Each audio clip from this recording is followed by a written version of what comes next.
A paz do Senhor, tudo bem? E nós estamos aqui no meu lugar preferido para termos uma conversa maravilhosa, interessantíssima e rápida sobre um tema que com certeza vai interessar você que ama missões. Eu quero começar lendo com você uma passagem que está aqui em Atos 20, 24. Me acompanha, vem comigo. Mas isso pouco importa.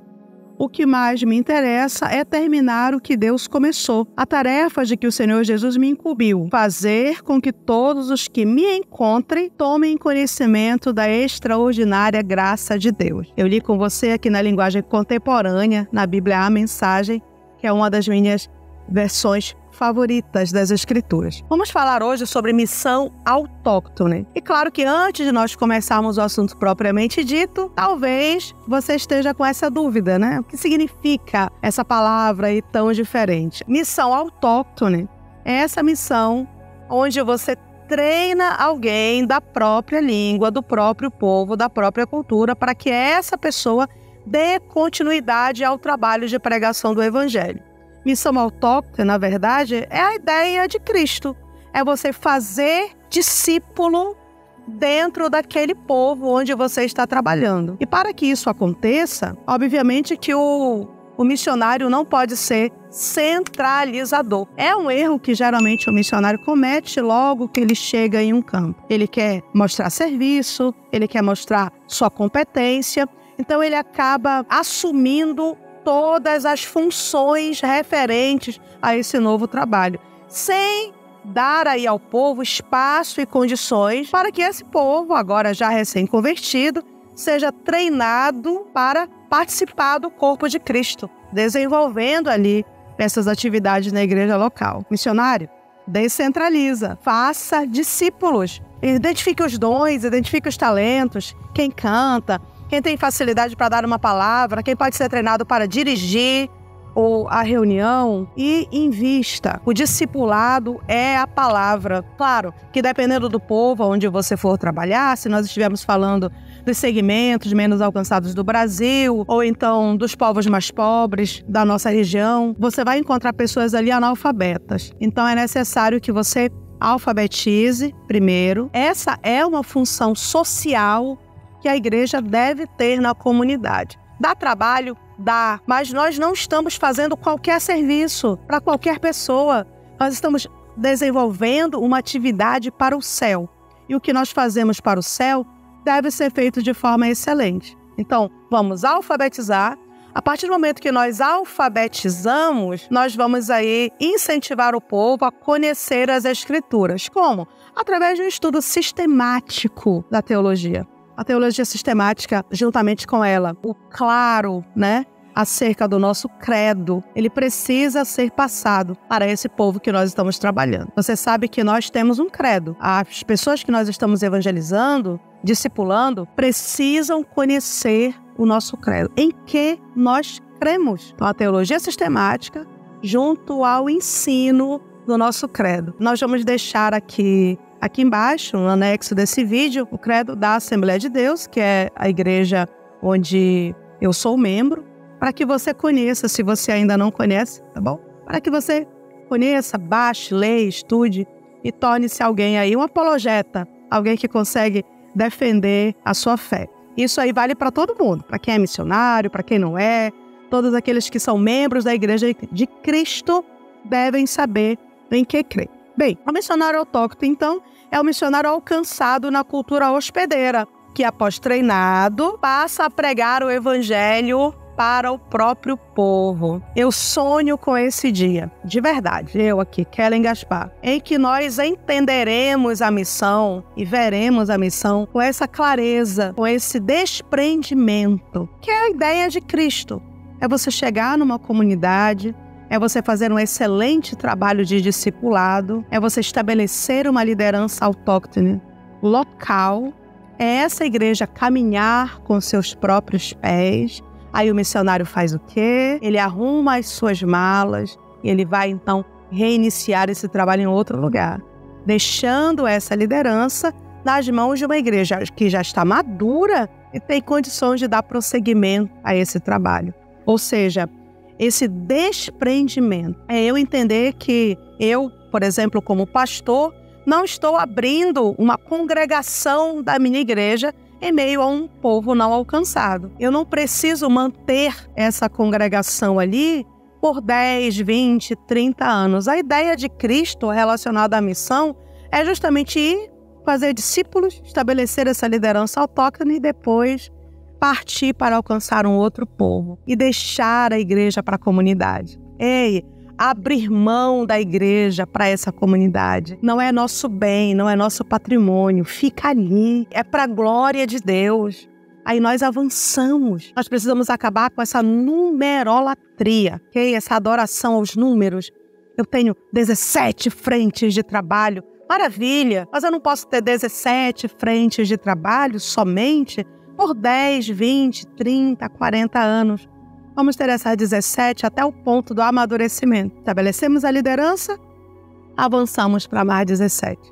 Olha que bênção. E a igreja fica ali, para o povo, para a glória de Deus. Obviamente que o missionário de fora, o missionário estrangeiro, o missionário que não está, dentro daquela cultura, quando ele chega, ele vai enfrentar inúmeros desafios. Nós sabemos disso e por isso é importante que haja o preparo, que esse missionário não caia de paraquedas ali, sem ter passado por uma escola transcultural, sem ter se preparado linguisticamente, sem ter lido biografias de missionários, para que ele chegue com uma visão clara, do que é a missão e do que o reino espera que ele realize. Uma das principais dificuldades que o novo missionário enfrenta, que é a língua. É necessário que o missionário aprenda a língua. E aprenda no nível, numa profundidade, que ele não ensine heresia. É muito importante esse conhecimento. O povo nunca vai aceitar como seu um evangelho que não lhe seja pregado em sua própria língua. E nós temos aí na história das missões aqui na América do Sul, um questionamento de um nativo para um missionário. Se o seu Deus é tão inteligente, por que ele não fala o meu idioma? Aí nós entendemos o seguinte, nós sabemos disso, que é necessário o estudo linguístico, e nós sabemos, por exemplo, que aprender uma segunda língua já é um pouco mais fácil do que foi aprender a primeira, aprender a terceira é um pouco mais fácil do que foi aprender a primeira e a segunda. O que isso significa? Que você, ainda estando aqui, na sua base ou no seu local, antes de ser enviado, dentro da sua cultura, na sua casa, você já pode ir se preparando linguisticamente. Mas o povo tem uma língua ágrafa, uma língua que não foi escrita, não existe ainda o alfabeto. Tudo bem, aprenda inglês, aprenda espanhol. Você vai dominar conhecimentos linguísticos que vão lhe ajudar quando você chegar lá. E quando você chega no povo, você tem essa opção. Se o povo fala uma língua que é uma língua conhecida, você já chega lá falando a língua e você vai adquirir, obviamente, só ali essa facilidade da comunicação. Se é uma língua que você não tem condições de estudar antes de chegar, prepare seu caderno, prepare o seu dicionário, anote, relacione-se com o povo. Tem que se misturar mesmo, visite, vá ampliando o seu vocabulário, tenha coragem de falar. Eu conheço missionários, inclusive, que fazem missões aqui em países da América do Sul, eles conseguem falar internamente, não sei se você me entende, mas eles têm vergonha de falar e as pessoas rirem. Gente, isso é uma bobagem. Nós precisamos ter coragem. O pior que pode acontecer é nós usarmos uma pronúncia errada. Eles rirem faz parte, o riso faz parte, ok? Da missão. Ri com eles também, mas aí você aprende a falar o certo. Só não tenha medo, domine a língua. Se você vai pregar a um povo de fala espanhola, não se conforme com um portunhol qualquer. Fale corretamente. Leia livros na língua. Não vou falar cueca-cuela quando chegar no povo, gente. Isso aí é um ataque à seriedade do nosso trabalho. É importante que a gente avance linguisticamente e tenha esse conhecimento. Eu tenho uns dados aqui interessantes para vocês. Esses números, eles não são números exatos. Dependendo do instituto que fez a pesquisa, esses números acabam diferenciando, ok? Para mais ou para menos. Hoje, nós temos aí cerca de 6.900 línguas diferentes faladas ao redor do mundo. O que é interessante, que eu trago aqui de fato novo para vocês, é que cerca de 6.500 línguas, ou seja, cerca de 94% do total estão na boca de apenas 6% dos habitantes da Terra, enquanto que o restante da população usa apenas 389. A gente tem que ter 2 cuidados aqui. Se o povo que você vai alcançar está dentro desses 6%, isso vai exigir de você um maior preparo e uma maior dedicação. Mas é necessário. Mesmo que uma língua tenha um falante, se Deus incumbir a você essa responsabilidade, aprenda a língua para pregar para uma pessoa. Esteja com essa pessoa até você dominar o dialeto, a língua e conseguir passar para ela essas verdades eternas, sem erro de você ensinar alguma heresia. Quanto a essas outras 389, elas são línguas, como elas são faladas por cerca de 94% da população, você consegue materiais nesses idiomas, onde você pode estudar, você pode assistir, você pode escrever, você pode falar, você pode ler, contanto que você faça o seu melhor. O reino merece que você faça o melhor. Então temos o primeiro ponto, a língua. Agora vamos imaginar que você pregue para alguém dessa cultura, essa pessoa se converte, a língua é materna dela, ela tem facilidade, ok? Uma facilidade de fluência que talvez você nunca consiga alcançar como estrangeiro. Seus discípulos podem alcançar como falantes da língua. Por isso que é importante fazer discípulos, é importante ensinar a teologia sistemática, é importante ensinar o credo, é importante você ensinar métodos de evangelismo e tornar esses membros aí dessa nova igreja membros vivos, membros ativos, membros que apaixonados, inflamados. Claro que o banco segue o púlpito. Eles nunca vão ser mais crentes que você. Só vão ser mais comprometidos do que você. Então você é a melhor ou a pior propaganda para o evangelho que esse povo vai ter. Seja a melhor. Opte em ser o melhor. É para a glória de Deus e para prejuízo do inferno. Outra situação aí, outro ponto espinhoso, né? Quando você vai trabalhar com outra cultura, é justamente você entender que, paralela a ela, ou vencida a barreira da língua, você encontra aí a dificuldade com uma cultura diferente. A adaptação a uma nova cultura, ela é desafiante para qualquer pessoa e o missionário, ele não é uma exceção a essa regra. Você precisa entender uma coisa. Olha aqui para mim, olha nos meus olhos. Você pode ser uma pessoa inteligentíssima, pode ter feito milhões de cursos, pode estar ultra, mega, power preparado, mas você é um estrangeiro em uma cultura, em um povo minoritário, em uma cultura diferente. Você não é o grande pai branco, a grande mãe branca que chegou com todas as respostas. Você não pode chegar em uma cultura milenar, desrespeitando essa cultura e querendo ensiná-los a ser diferente. Vou te dar uma dica de ouro agora, tá bom? Presta bem atenção. Não mexe com o que não implica em salvação. Não é problema seu. Foque no que é necessário. Não peleje as pequenas pelejas do dia a dia. Vão deixar você cansado, vão deixar o povo com muita barreira em relação a você e vai enfraquecer aí o trabalho que você está realizando. O que eu quero dizer com isso?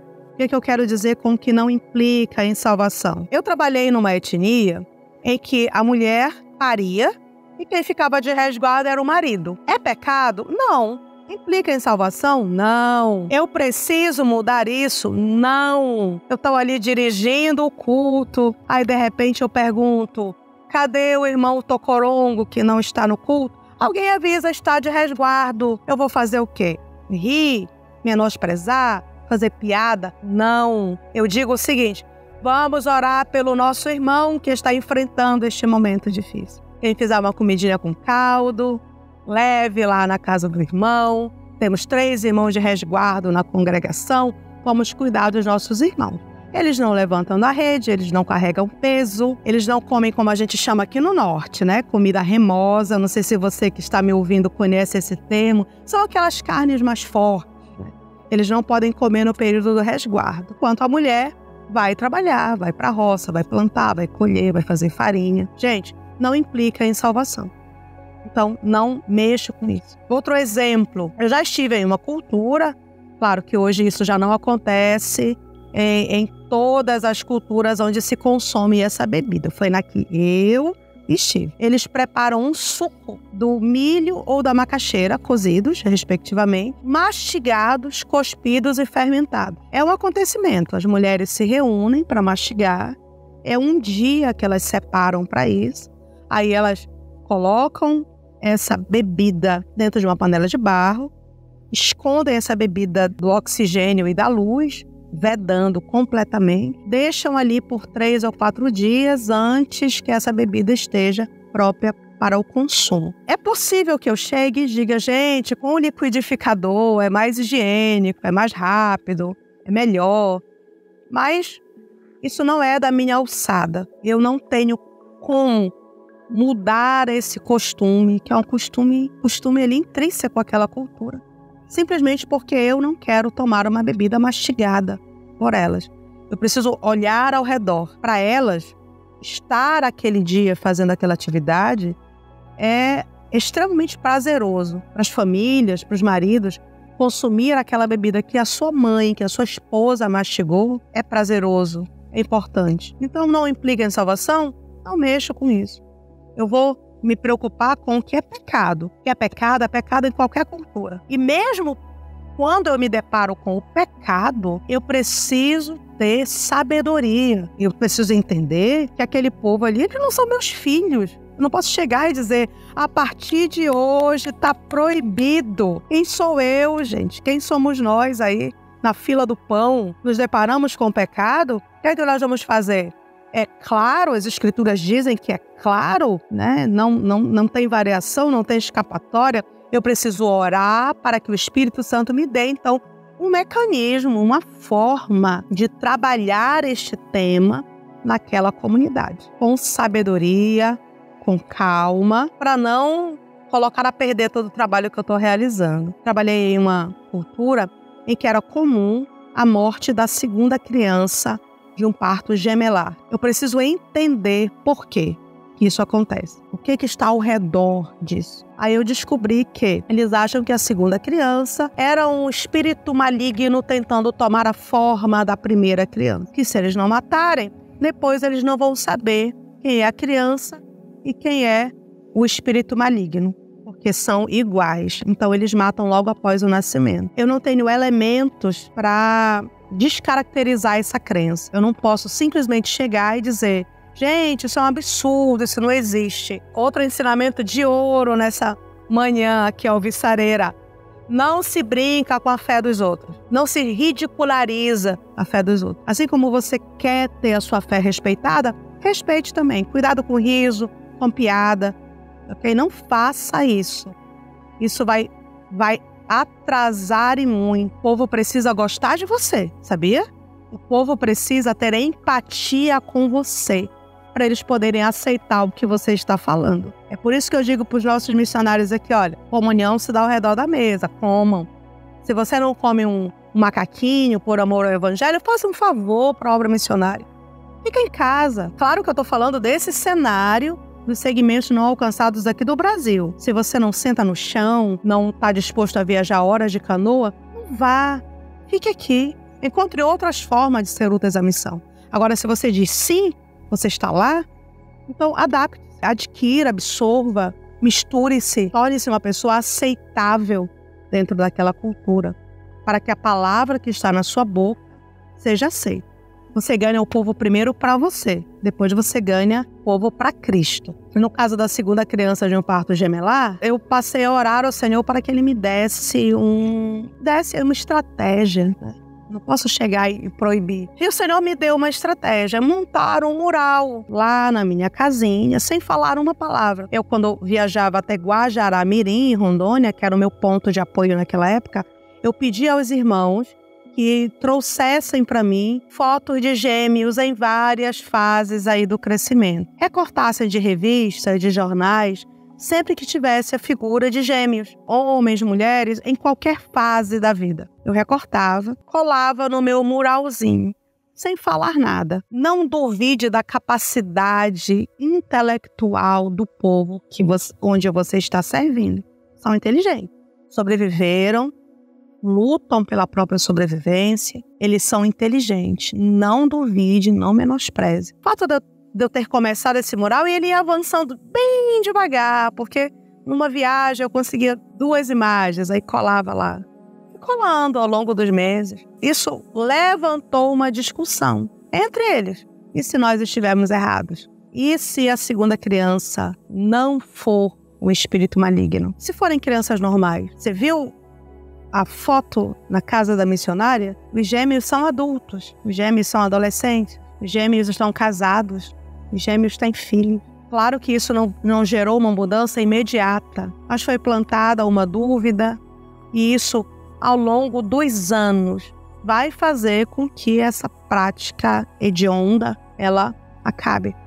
Plantei uma semente. Eles começaram a vir a mim fazer perguntas sobre isso, sobre a história daquelas pessoas que eu estava mostrando. Então, peça ao Senhor que Ele te dê essas estratégias de trabalho. E, para concluir, o nosso bate-papo está tão bom, né? Eu começo a falar, assim, não dá mais vontade de parar, porque missão é um assunto muito apaixonante, gente. Missão é um assunto, assim, que tem tantas nuances, tantos detalhes, tantos pontos extraordinários, que eu sou capaz de falar por horas, tá? Mas eu não vou falar por horas hoje. Não se preocupe.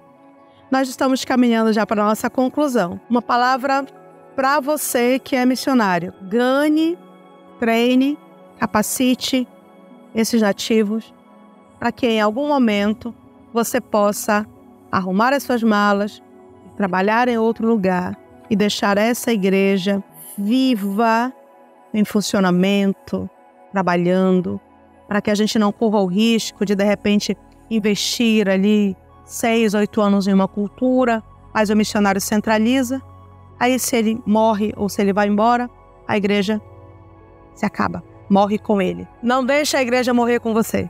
Faça discípulos.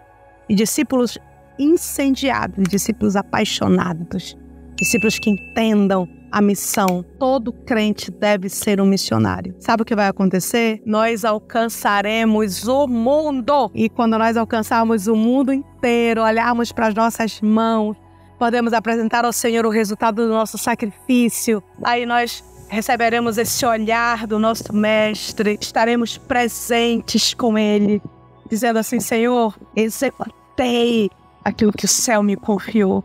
É por esse momento que nós lutamos.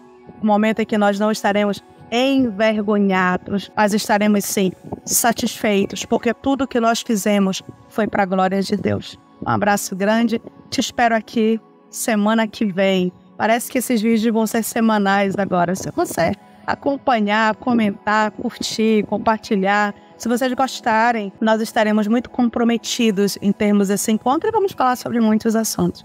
Te espero na semana que vem. Um abraço grande.